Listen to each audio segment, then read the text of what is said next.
Maka satu-satunya adalah dengan cara hisab. Meskipun nanti problem hisab juga ada problem. Problemnya adalah di metodenya. Apakah menggunakan imkanul ru'yah atau wujudul hilal. Kalau itu masih agak mending lah. Itu masih bisa, komprominya masih bisa lebih ringan dibanding dengan mengkompromikan antara hisab dan ru'yah. Karena orang yang melakukan ru'yah itu kan mereka sudah menganggap itu ta'abudi. Kalau mereka ru'yah itu dapat pahala karena ibadah. Sama dengan sholat lah kira-kira begitu. Jadi kalau nggak ru'yah itu dosa. Jadi itu masalahnya di situ. Kalau tidak ru'yah dosa. Karena ru'yah itu sudah ta'abudi. Itu bagian dari ibadah, merupakan ibadah. Kalau kita kan ru'yah itu penentuan itu, metode itu bukan ta'abudi tapi ijtihadi.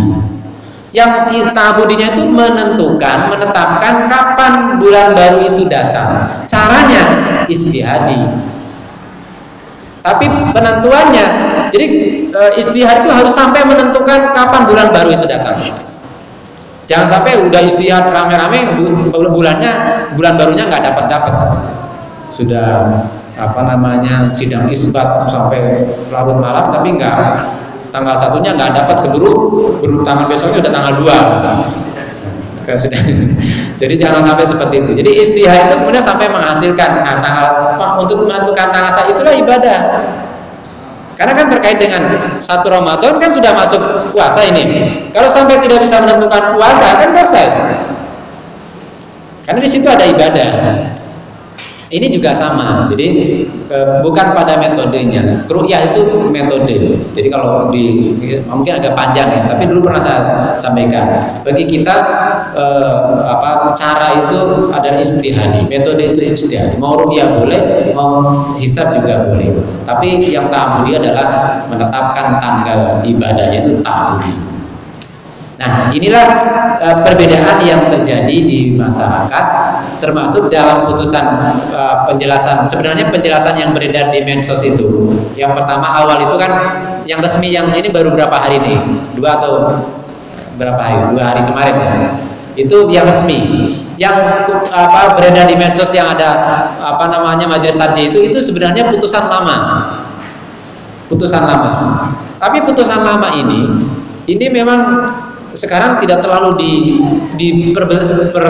diperbesarkan oleh majelis tarjih, karena majelis tarjih ingin mendorong adanya hisab global tadi itu. Maka kemudian tidak terlalu membahas seperti putusan yang tahun sebelumnya itu, yang kemarin beredar di awal itu di medsos itu. Sudah, jadi tidak itu yang meskipun itu tetap dipakai, karena kemarin saya juga agak khawatir. Ini khawatir penjelasan majelis tarjih ini kemudian menetapkan bahwa puasa Arafah itu ya idealnya bersamaan dengan wukuf. Itu yang saya khawatirkan, karena saya sudah kemana-mana itu juga sudah membela itu menggunakan hadis-hadis ini. Kalau sampai ada penjelasan itu bisa KO kita, bisa disalah-salahkan maksudnya. Tapi untungnya tidak menyebut itu. Karena akhirnya putusan kita adalah bahwa puasa Arafah itu tidak terkait dengan ritual wukufnya jamaah haji di Arafah, itu saja. Maka meskipun besok tanggal 23 mereka baru wukuf di Arafah, kita tanggal 22 sudah puasa, karena kita mengikuti penanggalan. Ada fatwa Syekh Utsaimin. Syekh Utsaimin di mana ya? Syekh Utsaimin dalam Majmu' Fatwanya menyatakan bahwa itu sama, puasa maupun Dzulhijjah itu harus mengikuti wilayahnya masing-masing. Beliau mengambil dalil hadis idza ra'aitumuhu fasumu wa idza ra'aitumuhu fa'aftiru. Kalau kamu melihat hilal, berpuasalah, dan jika kamu melihat hilal, berbukalah. Mafhum mukhalafahnya, kalau tidak bisa melihat hilal di daerahnya, berarti jangan puasa. Kalau hilal belum terlihat, berarti jangan berbuka. Nah, jadi sangat-sangat temporal sekali. Jadi tergantung daerahnya. Kalau fatwanya Syekh Utsaimin begitu.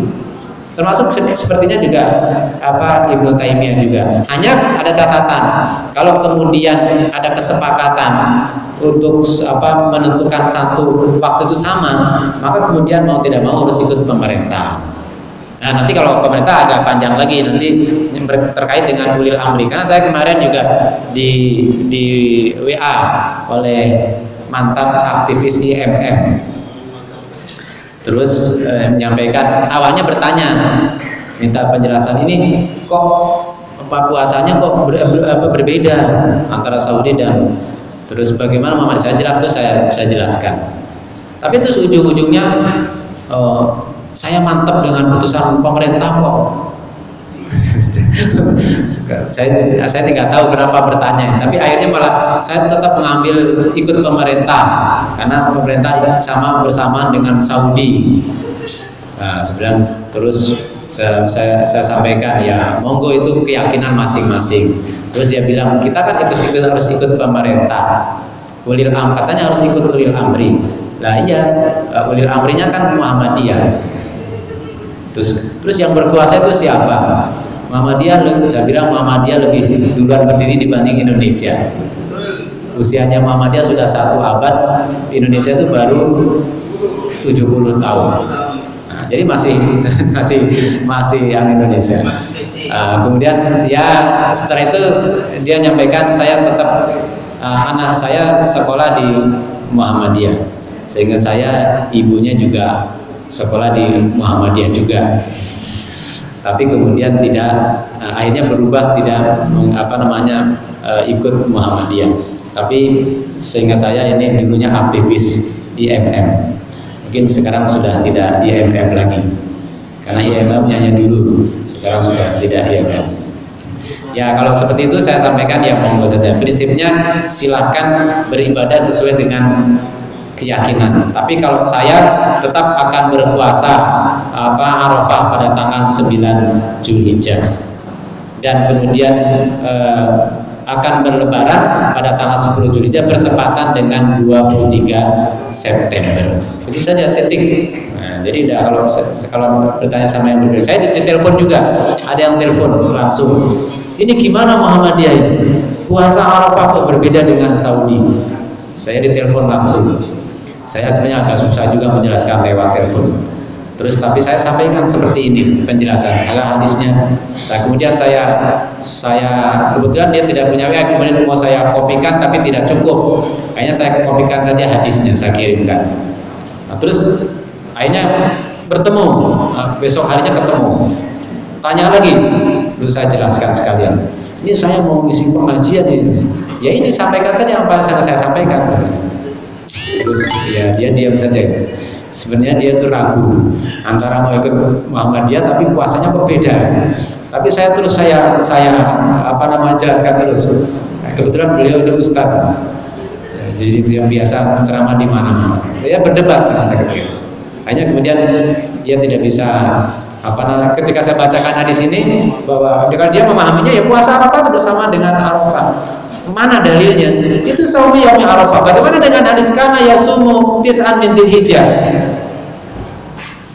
Dan tahun berapa Nabi hijrah? Nabi haji. Berapa kali Nabi haji selama hidupnya? 1 kali. Kalau 1 kali terus Nabi kapan tahunya bahwa Nabi puasa? Sahabat tahu bahwa Nabi puasa tanggal 9 Dzulhijjah. Padahal Nabi ketika hajinya 1 kali, kemudian langsung wukuf dan tidak berpuasa ketika itu. Nah, sudah tidak bisa ngomong ya. Ya sudah, kalau gitu isi pengajian monggo ini kalau perlu saya kopikan makalahnya. Nanti tinggal nyampaikan saja. Saya tidak tahu yang disampaikan yang penjelasan yang sudah saya sampaikan atau penjelasan atau keraguan yang ada dalam dirinya. Saya biarkan saja. Kalau mau yang baca selain Muhammadiyah yang sama silahkan. Baca ada di internet juga ada kelihatannya beberapa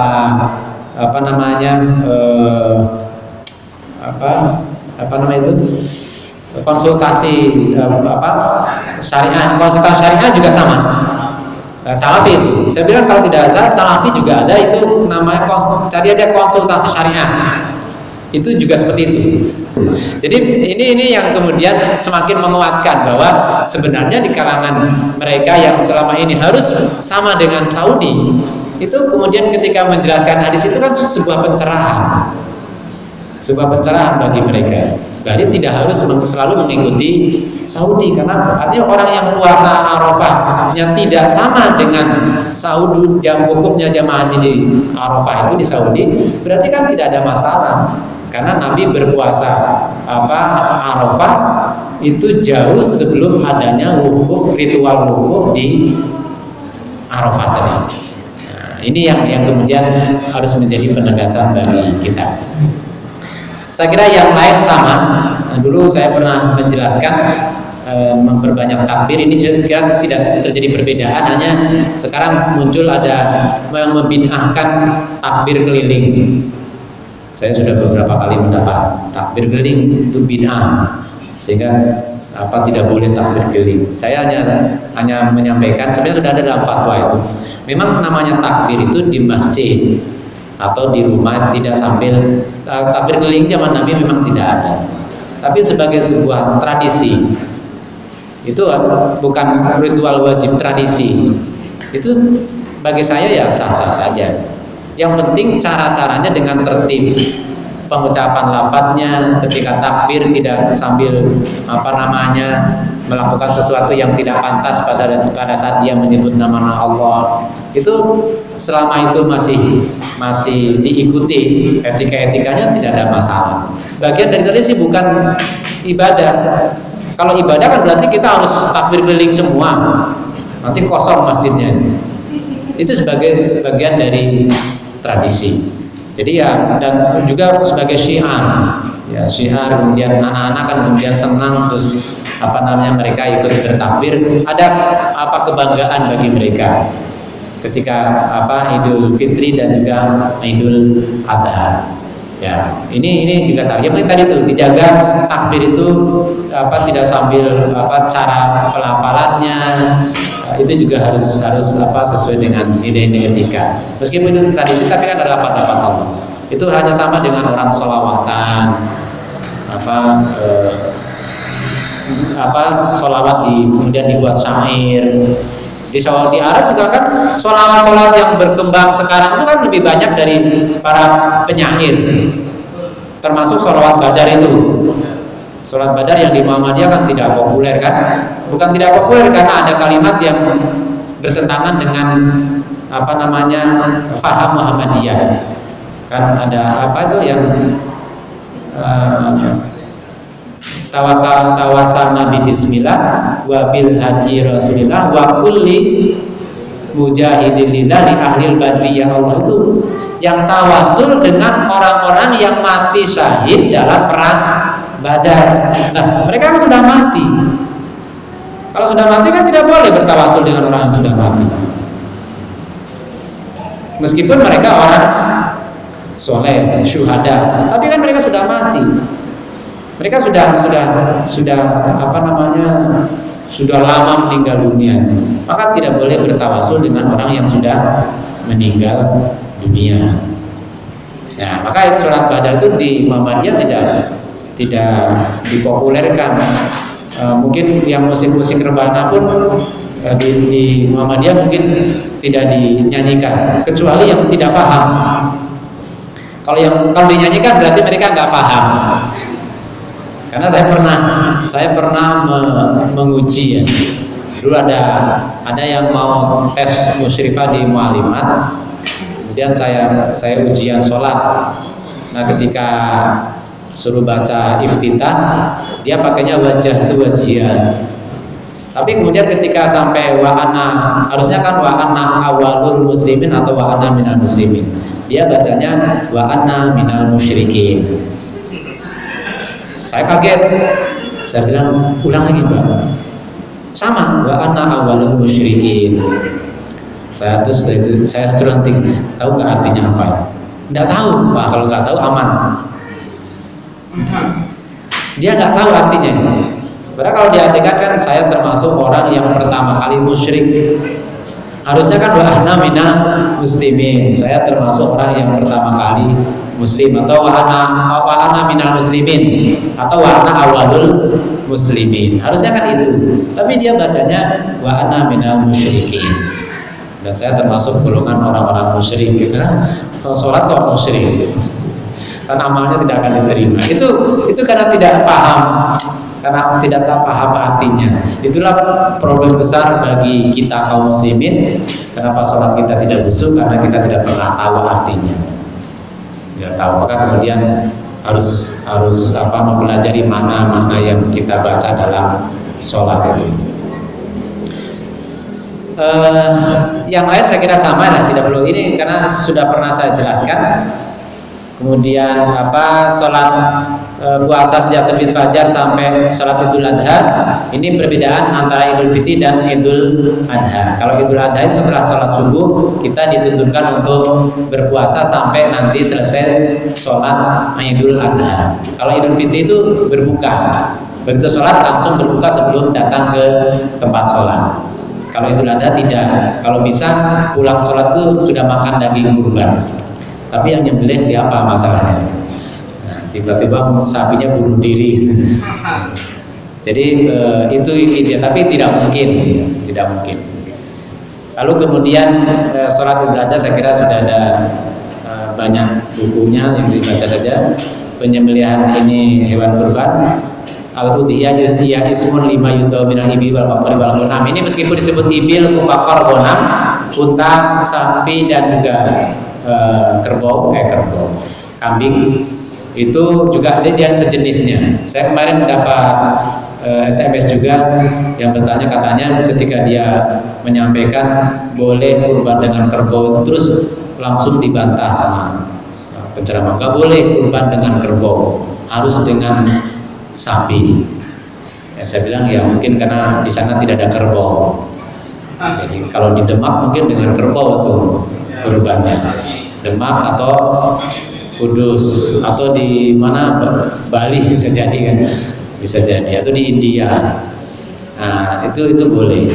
Kemudian bahkan di Saudi sekarang kan ada larangan menyembelih unta kurban. Mungkin karena untanya sudah semakin langka habis. Sementara jadi antara pertumbuhan unta dengan yang disembelih itu tidak seimbang, hanya kemudian sangat menjadi jarang, dan lama-lama kan menjadi seperti di Indonesia. Kalau di Indonesia mau kurban unta ya harus ngambil dari Gembira Loka, karena yang punya unta satu-satunya hanya Gembira Loka kan. Jadi itu korbannya Gembira Loka, yang pakai unta bisa. Tapi selain Gembira Loka kan tidak ada yang punya unta. Ya sekali-kali kalau ada unta ya tidak apa-apa. Nah kemudian ini hukum berkurban ada yang menyatakan wajib karena ada hadis man kana lahu sa'atun wa lam yudhi fala yaqrabana musalla. Hadis ini dhaif sesungguhnya. Karena ada Abdullah bin Ayyad itu yang lemah sebenarnya, ini karena setelah penelitian kemudian ternyata hadis yang dhaif. Karena ini masih dipakai karena pendapat ulama yang mewajibkan itu dalilnya pakai ini. Tapi yang ulama yang tidak mewajibkan pakai dalilnya man aroda ayyudhiyah fal yumsik an syarihi wa azfarihi. Barang siapa yang menginginkan atau bermaksud, karena ada bermaksud itu kemudian mayoritas menyatakan itu hanya sunnah muakkadah saja. Nah itu juga perbedaan. Tapi sebisa mungkin kita yang mampu berkurban. Karena begini, kurban itu kan syariat. Kita bandingkan saja antara pengeluaran dua Id, Idul Fitri dan Idul Adha. Kalau dibanding-bandingkan, pengeluarannya itu lebih banyak di Idul Fitri. Idul Fitri itu kan tradisi, beli pakaian sekeluarga. Berapa coba? Berapa rupiah beli pakaian sekeluarga? Belum lagi buat makanan lebaran, opor, belum mudik, rekreasi, sawalan itu tidak hanya satu kali. Iuran sawalan bisa seminggu sawalan terus. Apalagi kalau lebarannya berbeda. Nah, itu belum lagi ngamplop dan sebagainya. Kalau dihitung-hitung lebih dari urunan sapi 2,5 juta. Nah, tapi karena memaksakan bisa, walaupun tradisi. Nah, ini syariat. Idul Adha itu syariat. Harusnya Idul Adha itu lebih bisa dibanding dengan Idul Fitri. Jadi kan sekarang hanya iurannya antara 2, termurah itu saya kemarin menemukan 2/4 masih ada di Moyudan kalau tidak salah. Saya ngisi di Moyudan, memang Moyudan itu kalau tidak salah kalau nggak 2/4. Di tempat saya 24 saya kira paling murah. Saya sampai tanya sama panitia, itu apa ada sapi yang iurannya 24 itu? Ternyata dia sudah dapat sapi 4 atau berapa yang harganya per orangnya 2,4. Nah, di rata-rata antara 2,7 sampai 3 juta. Karena sapinya semakin mahal. Kayaknya kambing pun ikut mahal kan. Sekarang kambingnya juga sampai ada yang 7 juta. 7 juta. Kambing Garut daerah saya itu sudah langka. Bahkan satu ada yang harganya 20 juta. Sama dengan harga sapi. Karena sudah langka juga. Sudah sangat langka. Nah, ini kurban. Ini hewan-hewan yang boleh dikurbankan. Meskipun ulama berbeda pendapat, ada yang lebih utama dan tidak. Saya kira prinsipnya keutamaan pada keikhlasan. Syukur yang bisa seperti ini. Iya. Wah, kalau sekarang bisa berapa puluh juta ya? 50 juta ya. Ini sehat, yang sehat tidak cacat. Ini tidak boleh. Kalau yang cacat memang murah, tapi tidak mencari yang cacat. Kemarin saya habis isi kajian di Suryawijaya, ada keluarga yang menemui, terus beliau beli kambing itu belinya tuh berapa hari yang lalu karena dia ingin kurban, terus tapi masih lama kemudian udah diambil kambing, dipelihara. Ternyata baru berapa hari sudah buta matanya.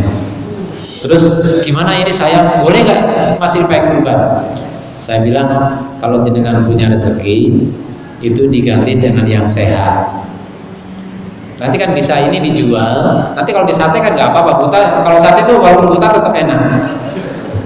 Tengkleng itu tetap enak walaupun buta. Jadi ini dijual, kemudian nanti uangnya sebagian dipakai, ditambahin beli yang baru. Karena beli mungkin salah teorinya salah. Harusnya kan nanti diantarnya pas mau penyembelihan atau sehari 2 hari. Ini sudah 2 minggu lagi sudah beli hewan kemudian dibawa pulang. Mungkin tidak bisa ngurus.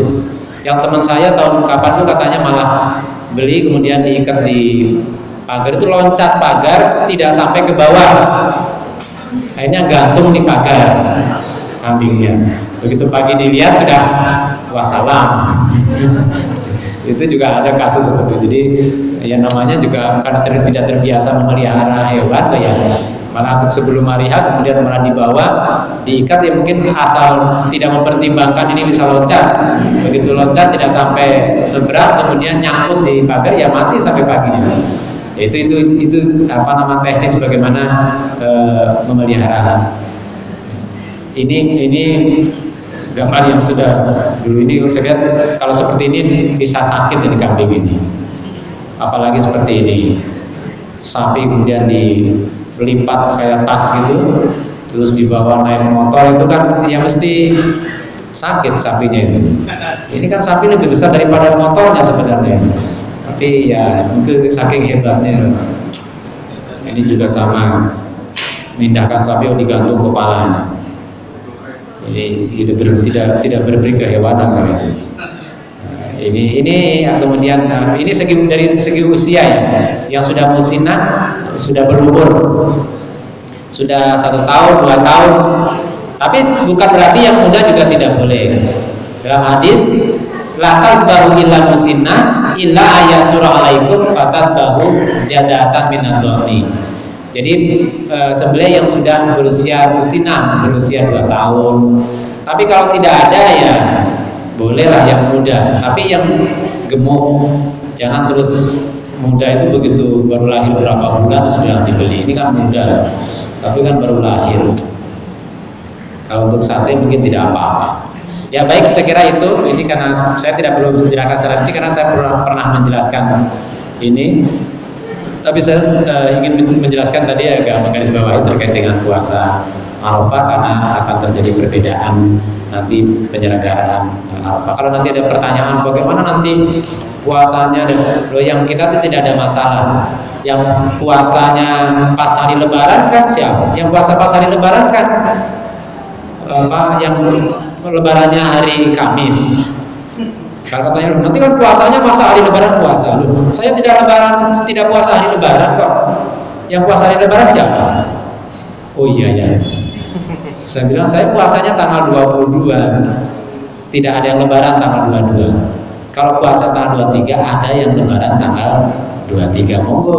Kalau merasa itu haram, ya pindah tanggal 22, saya bilang itu. Baik, assalamualaikum warahmatullahi wabarakatuh.